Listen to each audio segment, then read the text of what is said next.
Good morning student. कल हम जो है हिंदी शिक्षण के अंतर्गत पाठ्यचर्या का अध्ययन कर रहे थे। उसी क्रम में आज हम आगे बढ़ते हुए पाठ्यचर्या के सिद्धांत का अध्ययन करेंगे। पाठ्यचर्या के सिद्धांत जो है कौन कौन से हैं और किस आधार पर जो है पाठ्यचर्या का निर्माण किया जाता है। इसी में जो है पहला है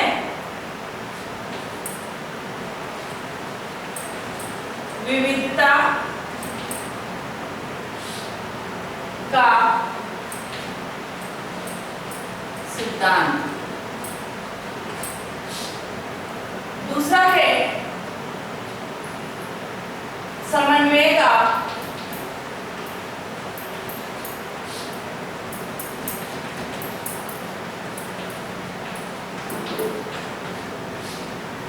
सिद्धांत।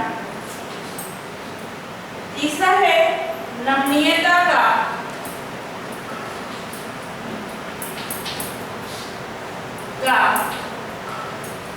सिद्धांत। चौथा है रुचि का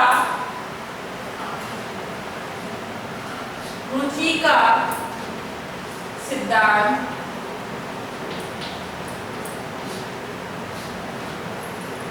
पांचवा है क्रिया का सिद्धांत। क्रिया का सिद्धांत।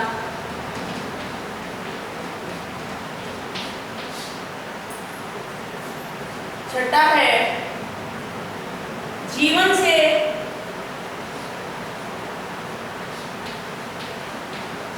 संबंधित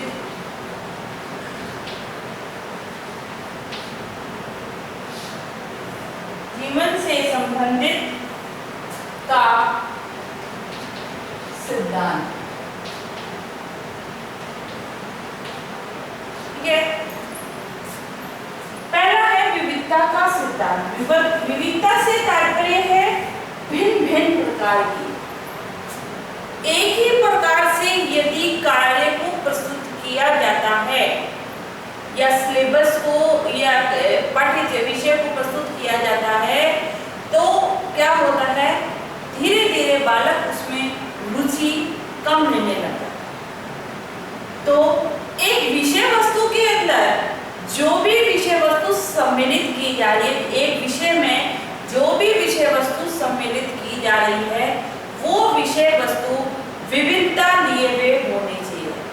विविधता से तात्पर्य यह है कि जैसे आपने पढ़ा था सहसंबंध। सहसंबंध से क्या मतलब था कि एक विषय का अन्य विषयों से किस प्रकार से सहसंबंध होता है या एक विषय दूसरे विषय को किस प्रकार से परिपूर्ण करता है। वही बात इसके अंदर भी आती है। जब विषय वस्तु के अंदर विविधता होती है तो बालक को पढ़ने में उसमें रुचि आती है। एक ही विषय वस्तु को यदि हम लगातार पढ़ते हैं तो उसमें हमको बोरियत होने लगती है। एक ही विषय के अंदर विभिन्न विषयों के पाठों को या विषय वस्तु को सम्मिलित किया जाना चाहिए ताकि बालक के अंदर उसके प्रति रुचि, विषय के प्रति रुचि बनी रहे और अन्य विषय का ज्ञान भी उसका परिपूर्ण होता चले जाए। तो जो भी पाठ्यचर्या है उसके अंदर जो विषय सामग्री सम्मिलित की जा रही है वो सामग्री जो है विविधता लिए हुए होनी चाहिए। तभी जो है पाठ्य विषय सामग्री जो है व्यक्तिगत रुचि के अनुसार बालक उसको चयन करता चला जाता है। हर बालक की रुचि अलग होती है, आवश्यकता अलग होती है, स्तर अलग होता है और यदि विविधता के अनुसार प्रस्तुतिकरण किया जाता है तो बालक उसी के अनुसार उसको ग्रहण करता चला जाता है। तो पहला है कि विषय पाठ्यचर्या के अंदर जो है विविधता होनी चाहिए। दूसरा है समन्वय का सिद्धांत। समन्वय से मतलब होता है विविध बातों में समन्वय स्थापित करना, विभिन्न विपरीत पक्षों को एक करना और उसका परिणाम पॉजिटिव आना, वो होता है समन्वय।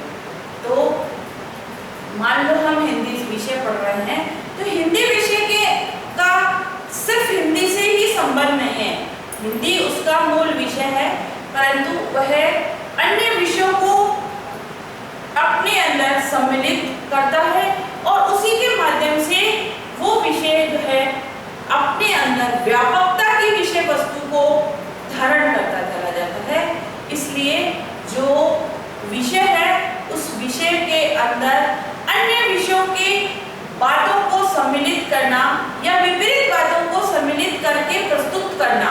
अब जैसे हिंदी का गणित से संबंध, अब मन में प्रश्न आता है कि हिंदी का भाई गणित से कैसे संबंध होगा, परंतु हिंदी का गणित से संबंध है।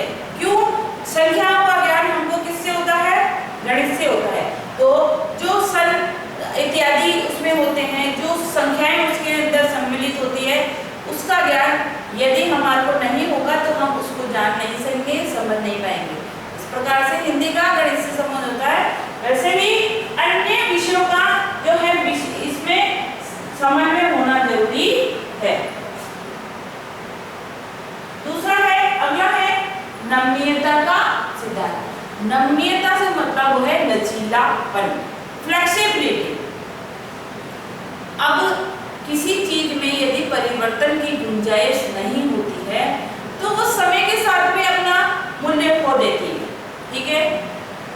और नमनीयता जो होती है, लचीलापन जो होता है, वो स्थिति में परिवर्तन करने में सहयोग देता है। एग्जाम्पल के रूप में कोई धातु जो परिवर्तित हो जाती है, हम उसको कोई भी रूप दे देते हैं, ठीक है। और यदि वो परिवर्तित नहीं होती है तो उसके रूप में परिवर्तन नहीं किया जा सकता। एक बार जो उसका रूप बन गया वही उसका अंतिम रूप होगा। इससे धीरे धीरे उसका जो स्थान है वो कम होता चला जाता है या महत्व कम होता चला जाता है। वैसे ही जो विषय वस्तु है, जो पाठ्यचर्या के अंतर्गत विषय वस्तु सम्मिलित की गई है, उस विषय वस्तु के अंदर जो है नमनीयता होनी चाहिए, लचीलापन होना चाहिए, परिवर्तन की गुंजाइश होनी चाहिए, ठीक है। समय, परिस्थिति, आवश्यकता के अनुसार हर चीज परिवर्तित होती रहती है, तो विषय भी उसी के अकॉर्डिंग देश काल परिस्थिति के अनुसार बदलते चले जाते हैं। जिस समय जिसकी आवश्यकता होती है उसी विषय वस्तु को उसमें जो है महत्व दिया जाता है। जैसे प्राचीन काल में वैदिक शिक्षा पर महत्व दिया जाता था, वर्तमान में यदि उसी पद्धति को हम अपनाते हैं तो शिक्षा अपना मूल्य खोती चली जाएगी, शिक्षा का जो महत्व है वो खत्म होता चला जाएगा। इसलिए जो पाठ्यचर्या है उसके अंदर नमनीयता होनी चाहिए, फ्लेक्सिबिलिटी होनी चाहिए, समय परिस्थिति के अनुसार उसमें परिवर्तन की गुंजाइश होनी चाहिए। इसके बाद है रुचि का सिद्धांत। अब जो हम पाठ्यचर्या ले रहे हैं उसके अंदर जो विषय वस्तु सम्मिलित कर रहे हैं वह बालक की रुचि के अनुसार होनी चाहिए। हर आयु के स्तर के बालक की रुचि यदि एक है ऐसा नहीं हम कह सकते। आयु के अनुसार बालक की रुचियां बदलती जाती हैं, बालक के खेल बदलते जाते हैं, ठीक है। बालक की ग्रहण करने की क्षमता बदलती चली जाती है। जो प्राइमरी लेवल के बालक होते हैं वो खेल विधि से सीखते चले जाते हैं। बड़े बच्चों को यदि हम इसका प्रयास करें तो क्या वो सार्थक होगा? नहीं होगा। तो जो भी विषय वस्तु पाठ्यचर्या के अंतर्गत सम्मिलित की जा रही है वह जो है उसकी रुचि के अनुसार होनी चाहिए, और रुचि बालक की आयु के अनुसार डेवलप होती है, बदलती चली जाती है, लिंग के अनुसार बदलती जाती है। मेल और फीमेल की अलग अलग रुचि होती है आयु के अनुसार, ठीक है। तो उसी रुचि को ध्यान में रखकर उसके अंदर जो है विषय वस्तु को सम्मिलित किया जाना चाहिए। इसके बाद है क्रियाशीलता का सिद्धांत। प्रैक्टिकल वर्क करके सीखना। क्रियाशीलता जो होती है बालक को करके सीखने का पर महत्व देती है, और ये इसके द्वारा जो ज्ञान की प्राप्ति होती है स्थायी ज्ञान की प्राप्ति होती है। इसलिए जो प्रैक्टिकल ज्ञान है, सब्जेक्ट का प्रैक्टिकल ज्ञान होता है, उसमें ऐसी विषय को, ऐसे प्रकरण को सम्मिलित किया जाना चाहिए जिसको बालक करके सीखेगा, चाहे वो समूह में करे, चाहे व्यक्तिगत करे, चाहे किसी के निर्देशन में कार्य को करे, तो उससे धीरे धीरे वो क्या होगा, उसको करके सीखेगा। और जो करके सीखता है उससे जो ज्ञान की प्राप्ति होती है वह स्थायी ज्ञान की प्राप्ति कहलाती है। भविष्य में बालक उस चीज को कभी भी भूलता नहीं है, क्योंकि जो जिसमें करके जब हम काम करते हैं तो उसमें हमारी सारी ज्ञानेंद्रियां काम करती हैं। ठीक है, जब सब ज्ञानेंद्रियों के माध्यम से ज्ञान को ग्रहण किया जाता है, वह ज्ञान जो है स्थायी होता है। इसके बाद है जीवन से संबंधित सिद्धांत। जो विषय सामग्री विषय के अंदर ली जा रही है वह जीवन से संबंधित होनी चाहिए, अर्थात जीवन जीने के लिए हमको किन किन की आवश्यकता होगी, उन आवश्यकताओं को ध्यान में रखकर उससे संबंधित प्रकरण उसके अंदर सम्मिलित किए जाने चाहिए, ताकि जो बालक के इन फ्यूचर में उस प्राप्त ज्ञान का जो ज्ञान ग्रहण कर रहा है वो ग्रहण ज्ञान उसके ज्ञान का उपयोग हो सके। ठीक है, तो जो भी विषय सामग्री इसके अंदर सम्मिलित की जा रही है वह जो है अपने जीवन से संबंधित, बालक के जीवन से संबंधित होनी चाहिए। भविष्य में इन फ्यूचर वह सामग्री काम में आएगी या नहीं आएगी, इस चीज का उसमें ध्यान रखा जाना चाहिए। इस प्रकार से हम कह सकते हैं कि पाठ्यचर्या जो है पाठ्यक्रम को पूर्ण करने का साधन माना गया है। पाठ्यचर्या को दौड़ का मैदान कहते हैं।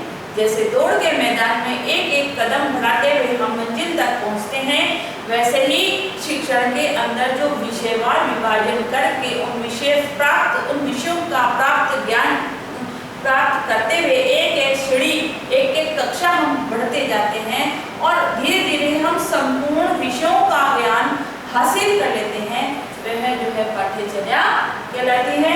और आज हमारा जो है पाठ्यचर्या का जो टॉपिक है वो आपका खत्म हो गया। अब पाठ्यचर्या से संबंधित आपका प्रश्न जो है वो है गृह कार्य का आपका आज का प्रश्न है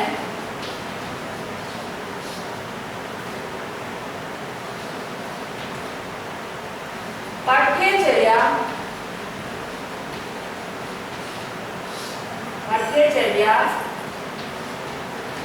निर्माण के प्रमुख सिद्धांतों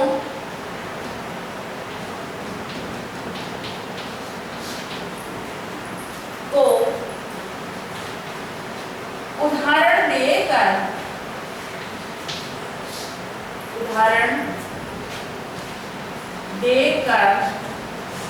समझाइए।